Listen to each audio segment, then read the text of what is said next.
the Ryder Cup picks.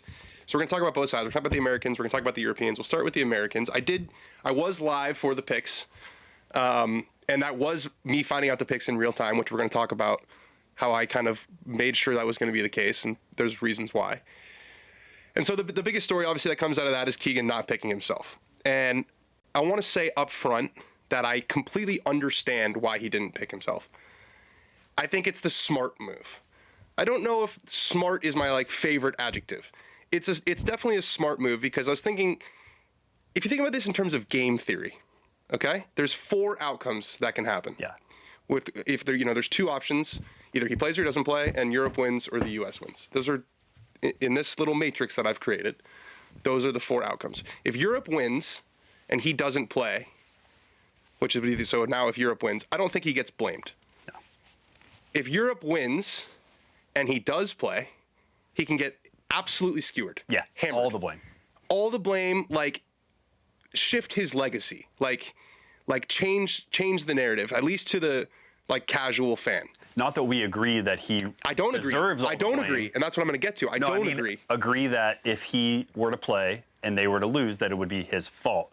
It would not be his fault solely, but he would catch all of the flack for it. I mean, I was going to save that to the end, but you sort of made my whole point for me, which is he's going to get credit or blame, and it's wrong.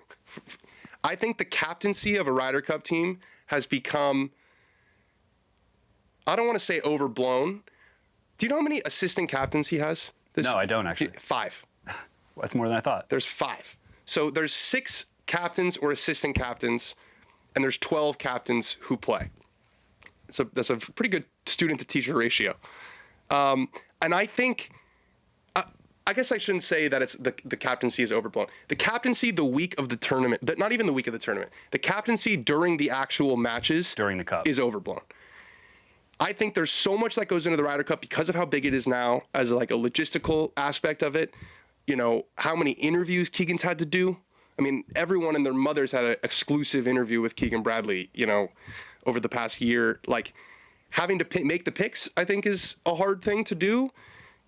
Setting a culture, building that team, maybe even harder now. I mean, I know Bryson's the only live player who's on the team, but, there's that sort of aspect. Mm-hmm. That's the hard part. That's the hard part of being captain.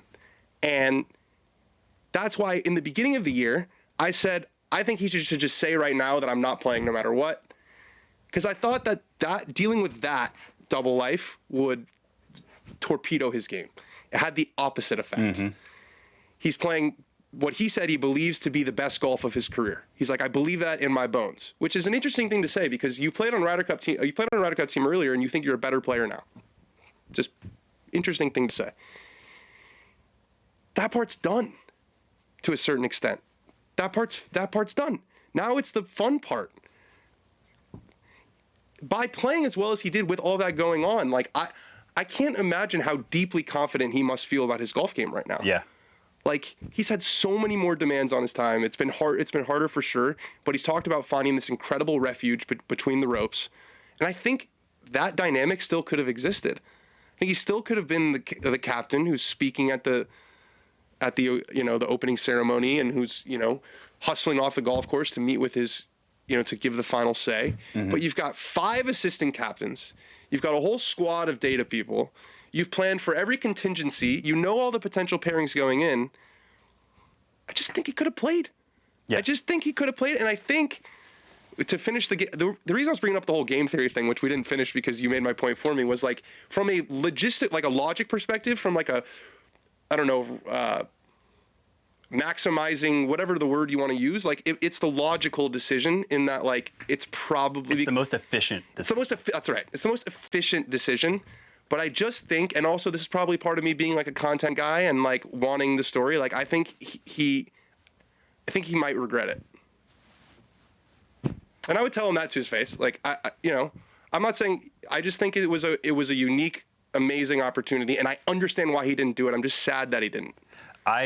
When he said that when he failed to say that he chose himself, which is what I thought he was going to say, I was ready for him to say, with the last pick, I choose, and the third person. Yeah, that's what Tiger did. Right. And the most by the way, did you watch that clip? Because it was resurfacing last week about when he did pick himself. Yeah. It looked like they were in like a bar somewhere. Oh yeah. It was like the most lo-fi, like he's sitting on a stool and like some woman's like, so who do you pick? It's just the difference between like the Ryder Cup's like this massive press conference. He's like, I'm picking Tiger Woods. He's like almost joking. Yeah. Anyway. And he lets out all of his own stats. I was expecting that from Keegan just because, to your point, how much better would he have needed to play this year to prove to himself that he deserved to pick himself? If like the way that he played this year was better than our expectations. We thought, like even the idea could plague his game. He overcame that. So he earned his I don't spot. think the PGA of America, by the way, I thought that there was any chance that he was going to play.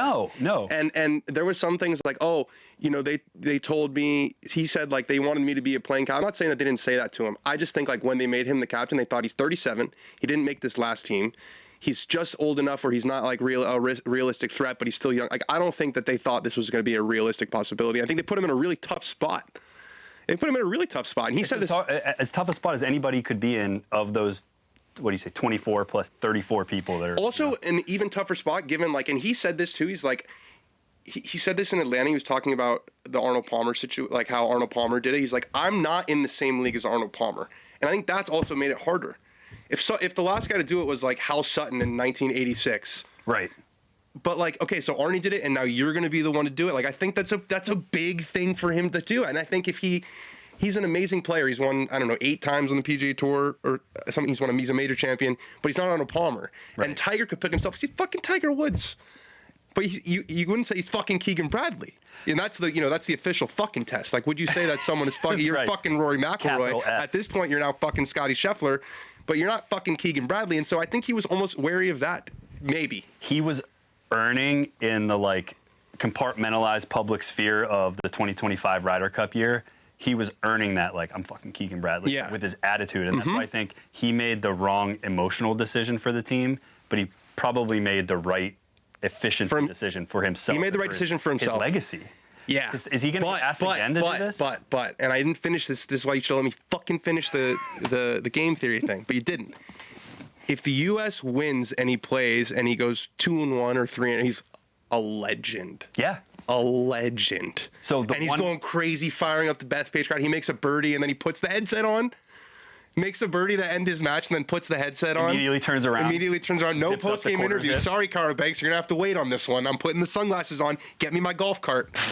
I mean, I really did think we were getting it. That's what everybody James wanted. Corrigan told us that we were getting it.